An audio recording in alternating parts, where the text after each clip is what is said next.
From the studios of Foxborough Cable Access, located in the center of Foxborough, Massachusetts, you are watching Around Foxborough. Hi, welcome to Around Foxborough. I'm Steve Udden, and I have a very interesting, informative, and important guest tonight that we are going to talk with for a better part of a half an hour. I'd like to introduce and say thank you to Elizabeth. Would you tell us your full name so we can know you on the ballot? Absolutely, Steve, and thank you for inviting me. I'm Elizabeth Dionne. I am running for Massachusetts State Treasurer, which I often say is the most important job people in Massachusetts know too little about. It's actually the fourth most powerful job in the state, after the House Speaker, Senate President, then Governor's third, and then Treasurer's fourth. So people need to know about this office and all the powers that it has. Yeah, that's a civics lesson that needs to be hammered a little more. That's very enlightening, and maybe we can talk a little more about that. Absolutely. As the responsibilities become yours if the election goes your way, and we'll see where this goes. I'd like to start with what I call the pedigree question. I've researched you, and you're quite a woman. Could you tell me about where you're from, how you came here, and your education and your work in other town offices and boards? So a fun fact about me is that I'm the fifth of 10 children. Okay. And I was born into politics. My father was the leader of the California Senate Republicans during the same 8 years that Ronald Reagan was governor. Wow. So I was born halfway between that. And so Dad and Reagan met on a daily basis because Dad was responsible for getting Reagan's legislative agenda through the California State Senate. Wow. So then Utah was a lot cheaper than California, so we spent my teenage years in Utah. And then I came out to Wellesley College in 1988. And apart from a couple of other degree stints, Massachusetts has been our home ever since. My husband and I raised our 4 children here. They were born here. So this is my home now. Sure, and that's where life takes us. When you were at Wellesley, I'm not trying to date anything or age anything, but didn't Hillary Clinton teach there? She didn't teach there. So my sophomore year, Barbara Bush was the commencement speaker. Oh, really? And my senior year, Hillary Clinton was the commencement speaker. Okay, well, So we got both sides while I was there. You can't get away from politics, can you? Well, and I majored in political science. And then I spent a couple of years in England getting a degree in political theory. Okay. And then that was at the University of Cambridge. And then I went to Stanford Law School. And then came back and after having 4 children, decided I still didn't know enough and did another master's degree in political science at Boston College. I saw the BC when I was reading. So I've got a spread. You've got quite a wall of, in the Army they call it the I Love Me wall, when they put all their awards up on the wall. Not that I love me, no, I love learning. But I'd actually say right now, as grateful as I am for the opportunities that I had, and actually my husband's story is even more interesting, I think the need right now is vocational education. We have 30,000 students who want to be in vocational education, and right now, what we need are jobs, and we have good jobs in the trades that we can't fill, 6-figure jobs. Those are jobs that won't be shipped overseas. They're jobs that AI isn't going to take over.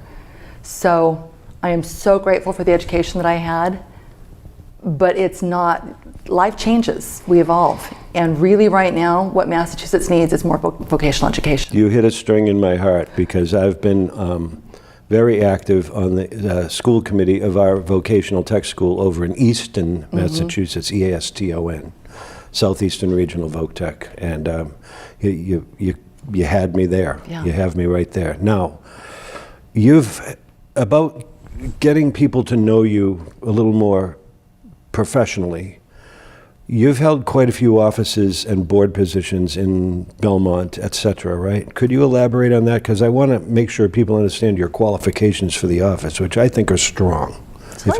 Thank you for that compliment. Let me start back. So I actually, after law school, practiced corporate law for a few years in Boston, a couple of firms there, Testa, Hurwitz and Tebow, then Goodwin Proctor. But my husband and I have a son with autism, and it was pretty involved. Okay. And we were fortunate that we had the wherewithal that I could step back. So I became his full-time advocate for a while. So those special education children are near and dear to my heart. Mm-hmm. And he has come a long way. And when he was more stabilized, we didn't really need the money from a legal career. And so I did a couple of things. I started working for Massachusetts Advocates for Children. Oh, excellent. As a pro bono attorney for low-income special needs children, because special education law really relies on private enforcement. And if you're not a litigation threat, you're not going to be taken as seriously. Mm-hmm. So because I was an attorney, my son got everything that he needed, and I could see that other children weren't getting that. So I felt like it was really important to help those who... And you were in that role, if you will, for quite some time? For about 8 years. And yeah. it's probably still with you in some ways, right? Well, in yeah, and then I got, mind my heart and mind and soul, sure. And our autistic son still lives with us. Mm-hmm. He's done extremely well, but it just is best for him. And you've also served in Belmont, where you live now. So at the same time that I was doing this work, I also realized that Belmont faced some real financial challenges and decided I wanted to be part of the solution instead of just complaining. Right. So I ran for town meeting and then very quickly was put on our finance committee, which advises town meeting on the budget. And then after that, was appointed to the Community Preservation Committee and became chair of that. Excellent. And that, you may be aware, administers funds for recreation, open space, affordable housing, and historic preservation. But each of these gave me really deep budget experience. Okay. And then reached a point where I had been working on numerous reforms and realized that select board was the next step to see those reforms through to fruition. And so I ran for select board. If I may, I've always thought that the finance committee, or the advisory committee as we call it here in Foxborough, I call it the nursery of future local politics. You learn a lot in there. Yes. At an intimacy level with the books that nobody even realizes how much you learn on these committees. And then you run for the select board. Right. And then that actually led directly to running for treasurer. I had not planned to run for treasurer. I planned to run for select board again. But we reformed, and I can talk more about this, we reformed everything about how we ran our finances in Belmont. And we reformed our zoning to be more business friendly, to expand our commercial tax base, and to allow small businesses to open more easily. Again, we did everything. We did long-term budgeting, revenue-based budgeting, reformulated our finance team. Belmont has a AAA bond rating. Excellent. It's not enough. I looked at what's happening to local budgets, and in particular, the state's budget is record-breaking. The governor just signed a nearly $64 billion budget. It's probably going to be $70 billion by the time the legislature and she are done. But local aid has not kept up. Local aid has only gone up 25% over the same period of time. The state budget's doubled. And we, at the local level, have to do fire and police and education and streets and sidewalks and water infrastructure. The state gives us the responsibility, but it has not given us the funding. And that's why you see 70 cities and towns this year asking for overrides, but we're already the 4th highest property tax state in the nation. And there's not room for more. And the 2.5 overrides are growing. That is, they're increasing rather, or more frequent. Some are being turned down, some are being adopted. But my point is, if the state would do its job when it comes to local aid, there would be far fewer of them. Far fewer would be necessary. And the state, I am convinced, has the money. And so I realized if I were going to help Belmont, I needed to help all 351 cities and towns. And the treasurer has a unique role to play in local aid, which again, people may not realize, but the treasurer is over the lottery. And the lottery is the single largest source of unrestricted local aid. So the $1 billion plus, right? $1 billion plus. Yeah, it's $1 billion plus. And there is substantially more local aid than that, but because of the lottery, I feel like the treasurer has a unique voice. The treasurer can be an advocate on Beacon Hill for cities and towns, where frankly, there is no advocate right now. No one is speaking up for cities and towns on local aid. As an example, the Massachusetts Municipal Association asked for a $351 million incremental increase, which frankly is symbolic, but there's 351 cities and towns. We really need more like $1 or $2 billion as a marginal increase, but they asked for $351 million. The governor's budget cut it to $35 million. The House budget cut it to $10 million. And then the reconciliation budget went back up to $40 million. But it was $40 million when we really need $1.5 to $2 billion. So it sounds to me like you're hitting some of the items I wanted to talk about, and that was what's in need of repair, and I think you've covered that quite well. But what is without getting political? Yeah. Okay, this isn't a talking head show. Okay, but is the money drying up because there's no taxes coming in, or people are moving out of the state, or people are moving in and draining resources? You're actually hitting what's the problem? Do you know? Two different questions. It's two different questions. The first is the money drying up? Absolutely not.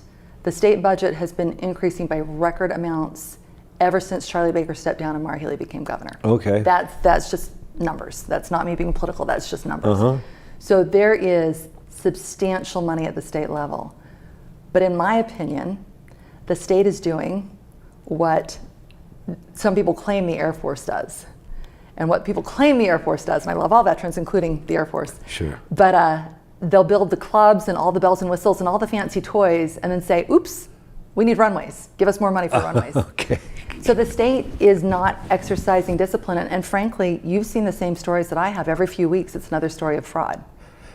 And because we're not keeping a tight eye on that, I think that there's room there to tighten up and to return more money. And so the state assumes that it's a lot easier to make people raise taxes for education and firefighters and police than it is to just generally raise their taxes and send more money to the state. It's almost cliche, actually, right? Yeah. Respectfully, right, to the organization. So, but then you raised something else, which is what's happening to our tax base. In the short run, the tax base has obviously been healthy because we've had record amounts of revenue. We are hemorrhaging our 25 to 35-year-olds right now.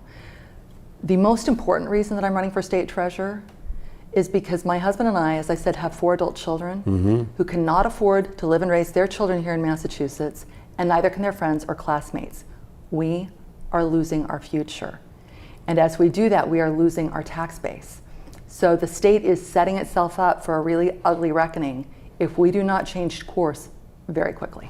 And imagination, creativity, and creation of jobs that you and I don't even know exist yet, right? So here's another statistic. Massachusetts ranks 50th out of 50 for job creation and 50th out of 50 for economic growth right now. People do not realize that. We have thrown away our competitive advantages with both hands. We overtax, we overregulate, we are hostile, we are the second most expensive state in the nation. Our young people literally cannot afford to live here. When you spoke earlier at the beginning of this show, you said the gravitas of the state treasurer's job. Is this where, if you're elected, you would be able to scream louder that the baby is ugly and what's wrong, right? Well, I don't mean to be funny per se, I always say, I don't want to tell you your baby's ugly, but your baby's ugly. The baby's ugly. You just kind of said it, right? Yeah. But I want to say this right, properly, with neutrality. How would you sound that alarm louder than the treasurer that's currently in office or past? I'm going to be blunt. Or competitors? The treasurer who's currently in office, there's a reason that 77% of the state doesn't know who she is. This is the 4th most powerful office in the state. 77% of voters cannot name her. That's kind of where I was going with this. How will you have a bullhorn that? Oh yes. On your desk, so to speak. I am not a shrinking violet. We talked before the show, and I can't agree with you more. And also, this office has 13 departments, each of which is a select board member I've interacted with. And unfortunately, in almost all the departments, there are changes that could and should be made to make the trains run better. That brings that. And I like that because it's a nonpartisan job. It really is a nonpartisan job. And you like to say that keep the trains running on time, and I think that's an apt phrase for what my opinion is worth. But I think we're getting there. Waste, spending, and management thoughts, and then I would ask, what would your staff look like? Would it be a bigger staff, a smaller staff, the same size staff? How does that work when you're thinking end game? A lot of really important questions there. So the first thing to know about the staff, unfortunately, part of the reason the treasurer's office is so powerful is because it's been viewed as a source of patronage. Oh, So really? every time there was a Republican governor, something got taken from the governor and given to the treasurer. So when Frank Sargent was governor, lottery didn't go to him. Going way went back. to Bob Crane. Yeah, right. When Mitt Romney was governor, Yeah. the Alcoholic Beverages Control Commission got taken from Romney and given to Tim Cahill. Like the cannabis stuff. Well, and then Charlie Baker was governor, and cannabis didn't go to him. It went to the current treasurer, Deb Goldberg, except that she messed it up so badly, frankly, that in April, the legislature, the House voted 155-0 to take it away from her. That is compelling. Them's strong words. When you have a unanimous vote to remove an agency from someone, that's a pretty strong message. That's a very strong message. But let me back up and say, Please. The reason that I was talking about patronage is, unfortunately, I've heard this from both sides of the aisle, that the current treasurer has exercised quite a bit of patronage. Okay. My commitment is that you will not be hired for who you know, but for what you know and your commitment to the public good. And I don't care if you're a Democrat or a Republican. I care that you're talented and that you have a reform agenda. I have spoken with a number of legislators on Beacon Hill, Democrats and Republicans both, who are frustrated because they've had ideas for reforms that badly need to happen. And they've literally, the treasurer won't return their phone calls. Might be interesting if you spoke to our rep in State Congress, Mike Chasson here in Foxborough, very interesting man. I'm sure you'll talk. You have, and I'm not pandering to you, and I hope the people watching this don't think I am, but I want to reiterate, your qualifications allow me to continue this conversation with you, because with the issues you brought up, you can hold people accountable because you have the brains and the experience and the education to do that, right? This isn't So hi, I'm here, I have no yeah. idea what the hell I'm doing. The Right? current treasurer and I have the same professional credentials. She's an attorney who served on the select board in Brookline.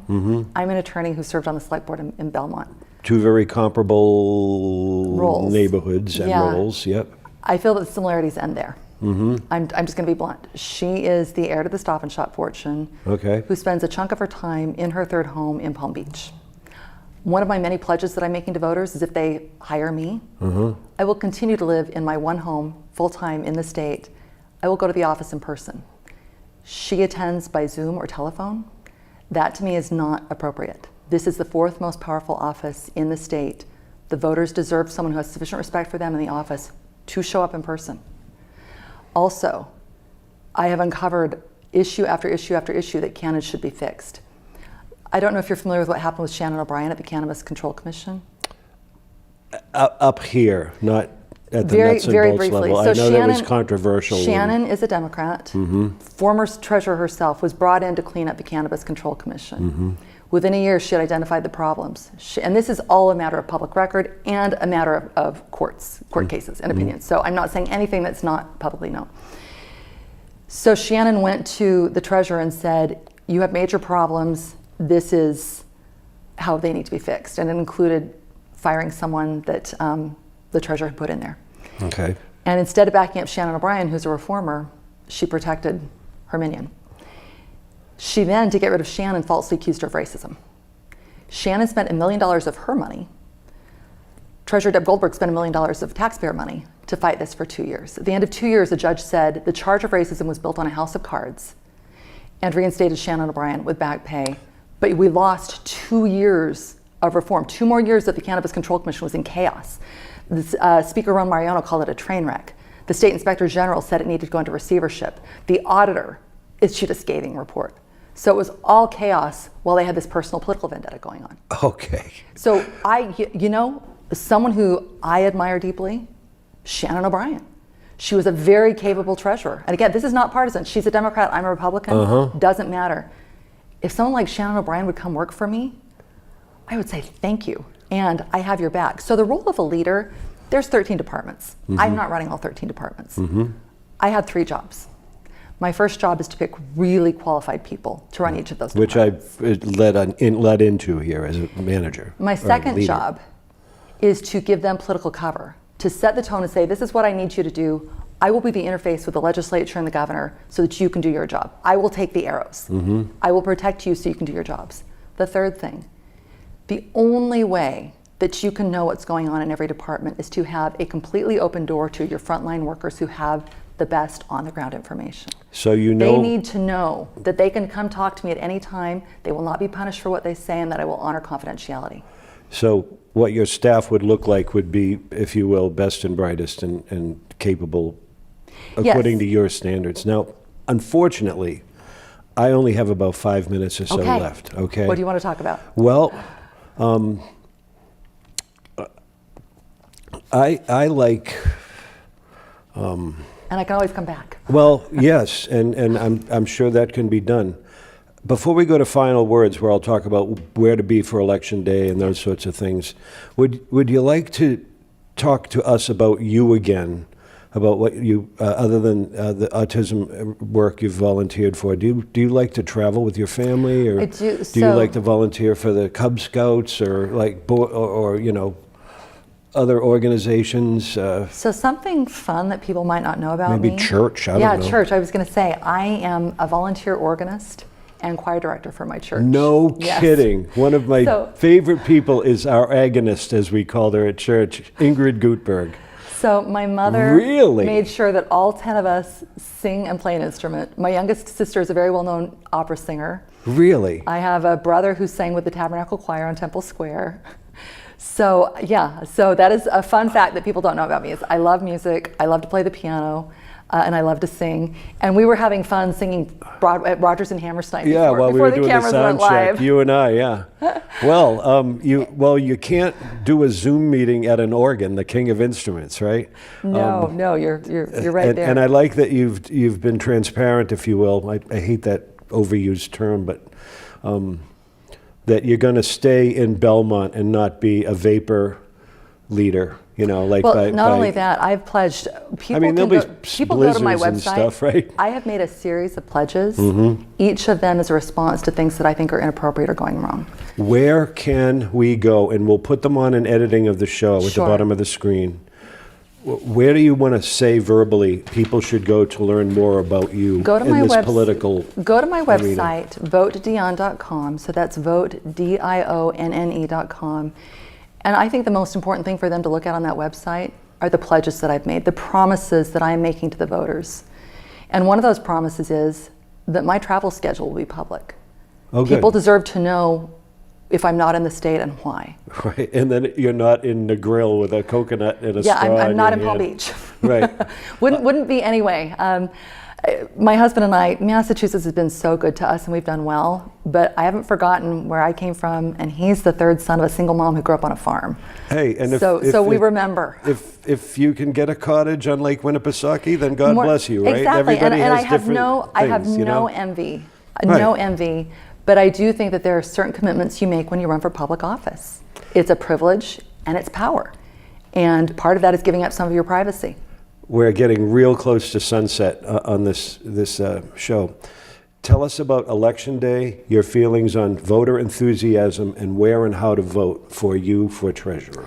So Election Day for me, I don't have a primary. I am the Republican candidate. I will be on the ballot on November. So vote November 3rd, wherever you vote. And I'm a statewide candidate, so everyone can vote for me, and I would love everyone's votes. Okay. Right now, voter enthusiasm that I'm seeing is extremely high, because people, in the same way that Diana DiZoglio has taught people about the auditor's office and how important the audit is, I am trying to be out there teaching people about how important the treasurer's office is. It's up to 20% of the state budget. It's hundreds of billions of dollars in assets, from state debt to pension investment funds, to the Clean Water Trust, to the Veterans Bonus Program, to unclaimed property, which has a lot of problems that we haven't even gotten to. So I could talk about this for a really, really long time. Very excited about it. I'm looking at the lottery ticket I bought the other day, but I can't bring it up to you. That would be a terrible ethical breach on my part. Do you have anything else you want to talk about that I haven't mentioned, or that you think you want to reiterate? Because it's been a real pleasure talking to you. Likewise. I'd like to speak just directly to your viewers for a minute. Go ahead. I'm Elizabeth Dionne, and I'm running to be your taxpayers' treasurer for one simple reason, which is that you need and deserve a treasurer who remembers that every dollar has come from a taxpayer's pocket and needs to be treated with care and respect. We face two major issues in the Commonwealth right now: One is affordability, the other is transparency. I've talked already about what I hope to do for affordability and returning more money to cities, towns, and taxpayers. But what I also want to promise you is that my first act as treasurer will be to order an audit of all 13 departments. You deserve to know where every dollar is going. It is your money, not the state's. Again, that's my commitment to you as a taxpayer's treasurer, that I'll watch every dollar and you will know where every dollar goes. Elizabeth, how do we spell your last name again so people recognize it? So it's pronounced like Celine Dion, Elizabeth Okay. Dionne, but it's spelled differently. It's Dionne. Double N-E. Double N-E. D-I-O, double N-E. It's time to go, and I've had a remarkable conversation with, I think, a very well-qualified candidate, and off camera, a very likable and genuine, sincere person. My name is Stephen Udden. This is Around Foxborough. Thank you for tuning in, and please share this hot link of this show to other people if you liked what you heard. I think a lot of people will be very interested in Elizabeth. So God bless you, thank you, and adios.